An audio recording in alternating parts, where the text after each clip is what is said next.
So dito tayo sa Big Birds ulit. So ganda kasi ng service dito. Talagang malinis, saka walang amoy chemical. So dala natin yung Fiesta rito.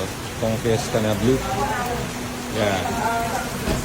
Big Birds din natin to para social. Diba? Iwanan muna natin to rito. Tapos babalikan na lang natin. So dito tayo sa Big Birds.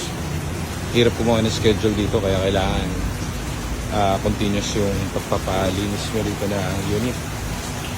Ito kahit umuulan, papaano natin, tawag dito,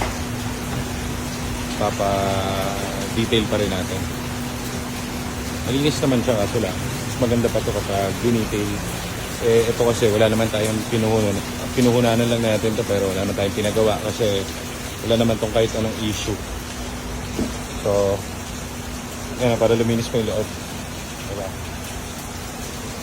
So, EcoBoost to. Ito yung turbo na lumabas. 1.0. So, iwanan muna natin dito para poging-pogi pag dito lang. No? Okay lang muna. Iwanan natin dito kay Big Birds.